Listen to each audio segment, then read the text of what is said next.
Hello again, everybody, and welcome back to the channel. In today's video, we're going to be talking about the essentials you need for harvest season. But before we get into today's video, guys, if you wouldn't mind, please hit that subscribe button if you are new here to the channel. And for those of you that have already subscribed, thank you so much. I really do appreciate all the support, folks. And if you wouldn't mind, please give the video a big thumbs up before exiting. So folks, as far as retail sales go, it has been another downer of a week, but again, supply is low, and that is why we are going to talk about harvest today. But if you guys are interested in anything we have to offer, go ahead and check out the links in the description below for seeds and flour. Okay folks, so today we're going to talk about some of the essentials you're going to need for harvest season. A lot of people are probably getting ready to harvest here. We're only a couple weeks away, really, from harvesting our CBG. Now, we're not going to go down to the plants this week, guys, so if you are interested in seeing how the plants are doing this week, I'm here to tell you that we're not going to show them in today's video. We are going to talk about just the essentials, because we need to focus on today what you need to harvest those plants that are down in your grow area. So let's talk about some of the things, and I'm going to show you some of the things that I use. You don't have to get the exact same things, but these are the essentials. So first, we're going to start off with the most important thing, and that is cutters. Now, they range, so you're going to probably need two different types. You're going to need what they call loppers, or at least I call them loppers. They're large cutters that you use to cut the base of the hemp plant. Now, this is key if you're going to be harvesting an entire plant. Now, I'm going to walk over here to my shed, and I'm going to show you exactly what I am talking about. Now, you've seen me use them before, guys. These are loppers. These are to take down large limbs. You can buy them at Home Depot, your Ace Hardware, anything like that. The next thing you're going to need is a pair of shears. Poultry shears, they make head shears, any kind of large trimming scissor, and that is going to be right here. Now, this isn't the particular pair that I use the most. I just couldn't dig mine out. I was trying to find everything for you guys. I haven't quite gotten all my harvest stuff organized yet, but I'm working on it. But something of this size that can cut larger stems and branches, but can't cut the base of the plant. Now, if you're on a budget, I would recommend getting the larger ones because it can cut everything. And if you're going to eliminate one, I would eliminate this one. The next thing that is really important while we're on the topic of cutting stuff, right here, trimming scissors. Now, if you're on a budget, 1-2 pairs. I would never suggest anything less than 2 pairs, even if it's just you. Because if the spring breaks on these, you're done, right? If you only buy 1 pair, and you put yourself back a couple days trying to find them, or going to the store, you're losing hours, days. It's not worth it. If you get all your stuff from Amazon, if you're out in a rural area, or if you got to drive a half hour to a Walmart or Home Depot, just make sure you have a couple pairs of these. Now, I have about a half a dozen of these, and when you get volunteers, you can just hand them a pair and off you go. A lot of times too, it's always good to have a couple pairs for yourself because the grips are different, and I recommend getting different brands because, believe it or not, that subtle difference can make or break a hand cramp. And trust me, hand cramps are terrible. But if you get a different grip, my favorite pair are my Fiskars, and I can leave a link in a description below for those. I just love them so much. The loppers, you can find them at Home Depot. Same thing with poultry shears or garden shears. Same thing. You can find those anywhere. I'm not going to leave links to those. If you guys really need a link, leave a comment below, and I'll give you that. But Fiskars, this isn't my pair of Fiskars. This is, I believe these are VivoSuns. Yes, they are, VivoSun. The same company that makes our grow tent. Not the Mars Hydro one, but the one that we started with. So these are curved blade. As you can see, there's a little slight curve to them. They make straight blade. I get one of each when I first started. I find that for fine trimming, these are the best, and for just trimming, I like the straight blade. And everybody has their preference, but definitely recommend 2 pairs. You can get the same type of blade or one of each. That's what I did. So now that you're in that spot, right? So now you've got all the cutting materials you need. You can cut it off the plant, and now you can harvest it. Now you've harvested your flower and you can trim. What do you need to get you through? Well, you can't just have scissors. So the first thing I'm going to recommend is like trellis netting. Now I'm going to go into the greenhouse. I believe I have some in there, but let me explain how trellis netting is set up. Trellis netting, guys, is really key to having a successful harvest. So let me grab trellis netting here. Okay, so I got a package of this stuff. This is brand new for this year. We have some left over from last year, but you know, it's relatively inexpensive.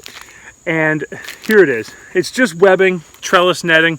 I can leave a link to this in the description below. I got this on Amazon.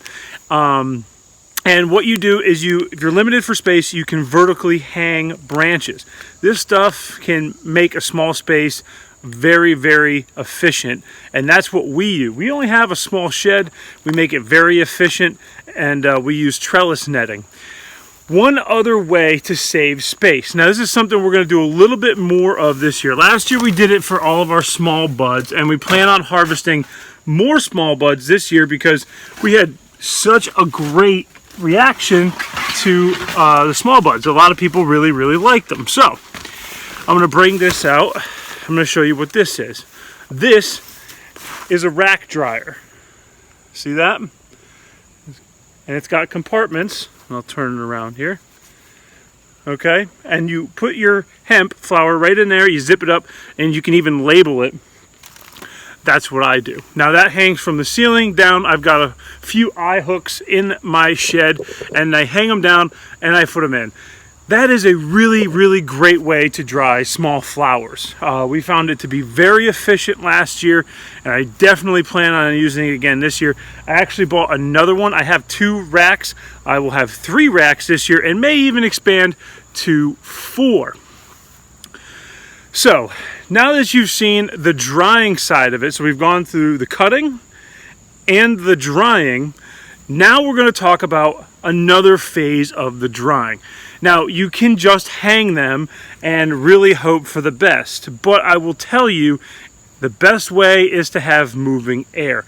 Down here in the south, it's just like today, very stagnant, very humid. We dealt with a lot last fall, and I would expect we'll probably deal with it again this fall. So one of the things you really need is a fan. Now, not just any fan. I like to have 3 different fans. 2 of which I have right here, 1 of which I have to replace this year. I've actually already replaced 2, but I actually have it in the shed. I already bought the new one. First one is a box fan, just a regular old inexpensive box fan. And I'm going to show you what I'm talking about. I already have it mounted up. Like I said, I'm starting to get all my harvest stuff together. And as you can see, guys, it is mounted on the wall, and I can angle it. Another one is an oscillating fan, a stand oscillating fan that just stands on its own and moves around. That's really important to get good air movement. Another one, which I'm going to show you right here, guys, this is my favorite. This one moves so much air. I refer to it as a chicken fan. Its real name is a wind machine. Here it is. This is replacing the one last year. The feet broke on it. It wasn't standing really well, so I moved it to a different spot. But this is replacing it. This is a new one, and this is called a wind machine from Lasco. They make a bunch of fans, not brand specific. I just went to Walmart and bought it, but it moves a lot of air. Same one I had last year, just new, and it moves a ton of air. So you really want 3 fans, you know, moving air in different directions. Really make that wind work for you. So now that you've gotten your trimming, you've gotten your trellis and your racks for drying, you've got your air moving, so now what? Well, now we start talking about the final phase. That's 10, 14 to 20 days, depending on your humidity, depending on all that. Now, humidity can be controlled by air conditioners and dehumidifiers, but if you are a rookie, I highly recommend you don't do that. If you dry out your buds too fast, you will ruin them. So I like to let Mother Nature do it for me. Mother Nature tells me when these guys are ready to be put into totes or bags. Now, some of you have probably preferences. For those new farmers, I will tell you what I did, because it gives me a peace of mind.